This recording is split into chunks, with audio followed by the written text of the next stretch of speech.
First ever factory outlet Mukunda jewellery KPHB Kothapet Khammam Somajiguda Hanmakonda. నమస్తే, మీరు చూస్తుంది సుమన్ టీవీ. నేను మీ కీర్తి. ముందుగా ప్రేక్షకులందరికీ భోగి పండుగ శుభాకాంక్షలు. నాతో పాటు అనంతలక్ష్మి అమ్మగారు ఉన్నారు. నమస్తే అమ్మా. నమస్తే అమ్మా, అందరికీ భోగి శుభాకాంక్షలు అమ్మా. మీకు కూడా అమ్మా. అమ్మ, మీకు ఏం గుర్తొస్తుందమ్మా భోగి అనగానే? మీరు ఎలా సెలబ్రేట్ చేసుకునేవారు? అమ్మ, మాకి ఉత్తరావడం అసలు భోగి ఏమిటి, అంతకు ముందు నుంచి నెల రోజుల నుంచి పండగే మాకు. ఎలా? స్కూల్లో చదువుకునే రోజుల్లో ఆ పరీక్షలు ఉండేవి, హాఫ్ ఇయర్లీ ఎగ్జామినేషన్స్ ఉండేవి. కరెక్ట్. ధనుర్మాసం మొదలయ్యేది. రోజు తెల్లారుజామున లేవడం, ఆవు పేడ కోసం ఎదురు చూడడం, ఆవు ఎప్పుడు పేడ అంటే తాజా పేడతో చేయాలిగా, ఎదురు చూడడం, వేడిగా ఉన్నటువంటి ఆవు పేడ తీసుకొచ్చి చక్కగా దాంతో గొబ్బెమ్మలు చేయడం, ఆ రాత్రే బ్రహ్మాండంగా ముగ్గులు వేయడం, సాయంకాలం 6:30 అలా ముగ్గు వేయడం మొదలు పెడితే రాత్రి 10, 10:30, 11 అయ్యేది. ఈ మూల నుంచి ఆ మూలకి దాంట్లో గొబ్బెమ్మలు పెట్టడం. ఈ సీజన్ లోనే కదమ్మా ముగ్గులకి ప్రాధాన్యత ఎక్కువ. పెద్ద పెద్ద ముగ్గులు వేస్తాం, చుక్కల ముగ్గులే వేయాలమ్మా. ముగ్గుల్లో రంగులు ఏదో సరదాగా వేస్తున్నాం కానీ రంగవల్లికలు అంటే రంగులు వేయాలని ఏం లేదు, రంగులు వేయకూడదు అసలు. రంగులది కాదు, చుక్కలు పెట్టి చుక్కలు కలుపుకుంటూ వేయాల్సిన ముగ్గులు. అందుకే సైన్స్ ఉందా, బ్యాక్గ్రౌండ్? అయ్యో బోల్డ్ ఉందమ్మా, ఎందుకు లేకపోయింది. ఆ చుక్కలు ఏమిటి, ఆకాశంలో ఉండే నక్షత్రాలే ఈ చుక్కలు. వాటిని కలిపేటటువంటి తీర్లే మనకి తెలియడానికి, దాని ఆకాశంలో ఉండే నక్షత్రాల యొక్క గమనము, వాటి తాలూకు వ్యవహారము తెలియడానికి కింద ముగ్గులు వేసుకోవడం, వాటిని కలుపుకునేటటువంటి తీరు. ముగ్గుల పేర్లు ఎంత బాగుంటాయో తెలుసా అమ్మా? మారేడు దళం కార్తీక మాసంలో తరచుగా వేస్తాం, పద్మం, అష్టదళ పద్మం, తర్వాత ఈ ఋతువు అంతా వేసేటటువంటివన్నీ విష్ణువు, ధనుర్మాసం అంతా విష్ణువుకి సంబంధించింది కదా, విష్ణు అవతారాల గురించి ఉంటాయి. ఒక కాదు, ఒక ముగ్గు పేరు చేప ముగ్గు. ఒక ముగ్గు పేరు ఆకారంలో ఉంటుంది అట, చేప ఇలా మొప్పలతో ఇలా ఎగురుతున్నట్టు ఉంటుంది అనమాట. అది గీతలతో వేసే ముగ్గు. అలాగే తాబేలు ముగ్గు చాలా బాగుంటుంది, ఇవి వేస్తాం. తర్వాత ఈ మల్లె పందిర్లు అనేవని రకరకాల పేర్లు ఉన్నాయి అనుకో. అంటే వీటిల్లో పురాణ విజ్ఞానం చూడమ్మా. ఇప్పుడు మత్స్యావతారం, కూర్మావతారం తప్పనిసరిగా ఇప్పుడు మనం తెలుసుకోవాల్సిన విషయాలే కదా. అలాగే ఇక్కడికి వచ్చేటప్పటికి రథం ముగ్గు ఎప్పుడు వేస్తాం? పండగ నాడేస్తాం. ఎందుకంటే సంక్రాంతి నాడు సూర్యుడు యొక్క రథం మారుతుంది దిశ, అందుకని పండగ నాడేమో రథం లోపలికి వస్తున్నట్టు, కనుమ నాడేమో రథం బయటికి వెళ్తున్నట్టు వేస్తాం. తర్వాత అంతకు ముందు రోజు ఏం చేస్తాము? వైకుంఠ వాకిళ్ళు అని ఒక దుష్ట సమాసం అనుకో, స్వర్గద్వారాలు అనాలన్నమాట.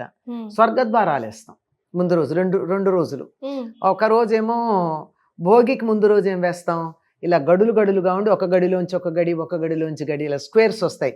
ఇవన్నీ మధ్యలో ఇవి ఉండవు, తలుపులు ఉండవు, అలా ఉంటాయి. భోగి నాడు ఏం చేస్తాం? ఈ గ్యాప్స్ అన్ని ఓపెన్ చేసి వేస్తాం. అంటే స్వర్గద్వారాలు తెరుచుకున్నాయి. అంటే అంతరిక్షంలో జరిగేటటువంటి విశేషాలన్నిటినీ మనం ఇక్కడ ముగ్గుల ద్వారా తెలియజెప్పడం అంత విశేషమమ్మా.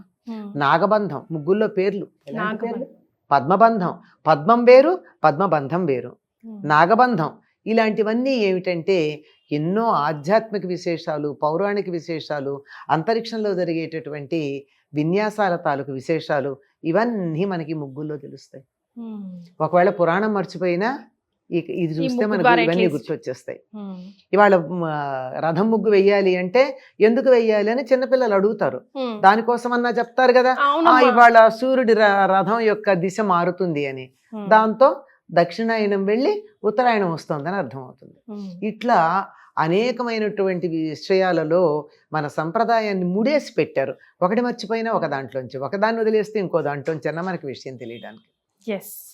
సో మనం తప్పకుండా భోగి పండుగ రోజు చేయాల్సిన పనులు ఏంటమ్మా? అంటే భోగి పళ్ళు అవి పోసుకుంటూ ఉంటాం కదా, దానికి ఉంది సైన్స్? అసలు ఎందుకు చేయాలి? అసలు భోగి పండుగ నాడు తెల్లవారుజామున రాగి కాగులో నీళ్లు కాచుకుని వేడి నీళ్ల స్నానం చేయాలి. పూర్వం రాగే ఉండేవి, పైగా ఆ రోజు బాగా నువ్వుల నూనె రాచుకుని ఒంటికి లోపలికి ఇంకేదాకా, ఆ పైన నువ్వుల పిండితో ఒళ్ళు రుద్దుకుని తలకి కూడా బాగా నూనె పెట్టుకుని, ఎంత పెట్టుకోవాలమ్మా నువ్వుల నూనె?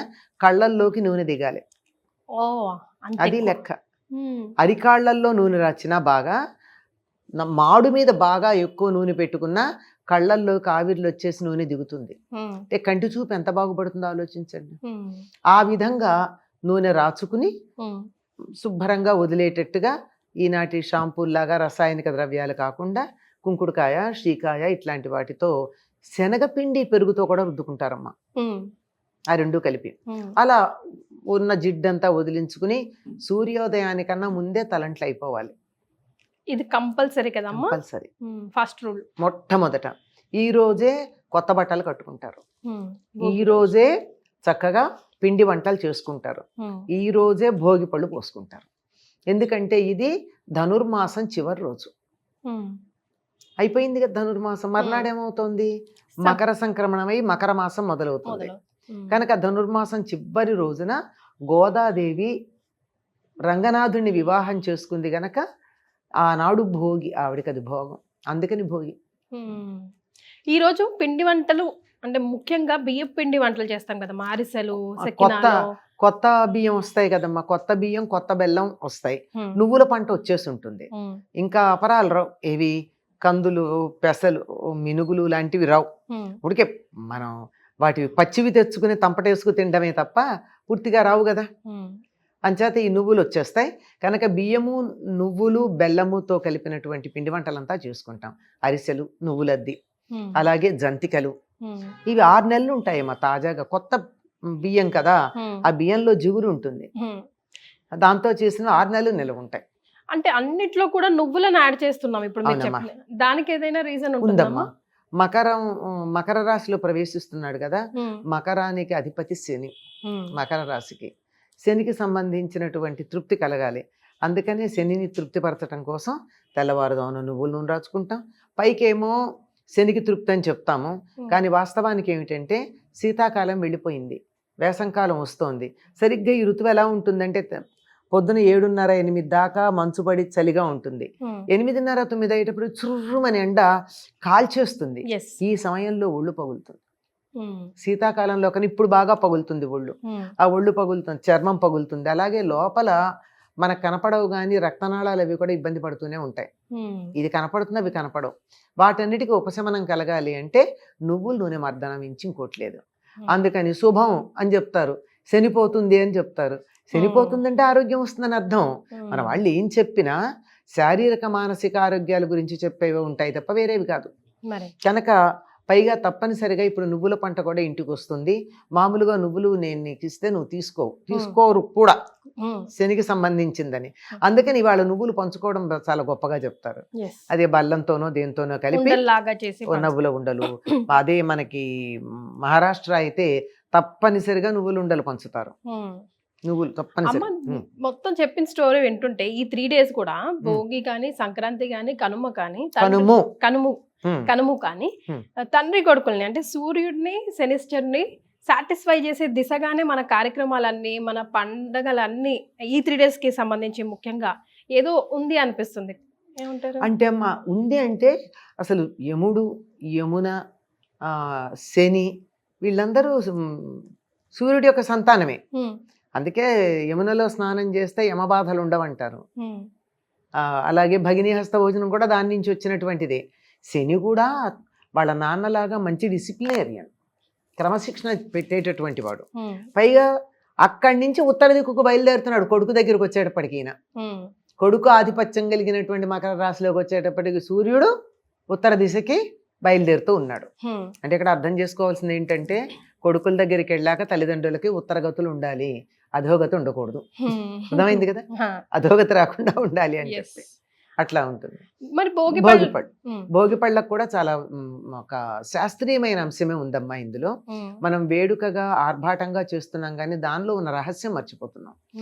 ఇనప పాత్రలో, కొల పాత్రలు ఉండే పూర్వం అడ్డ, కొంచెం, సోల, ఇప్పుడు అవి లేవు మనకి. అన్నిటినీ కొలుస్తున్నాం కిలోల్లోనే.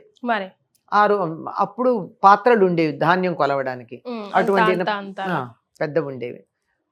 అడ్డ సాధారణంగా కొంచెం నిండా పట్టలేం కానీ పెద్ద బరువు ఉంటుందని అడ్డ సుమారుగా 5 కిలోలు ఉంటుంది, ఎంతో నాకు ఐడియా ఉంటుంది. దాంట్లో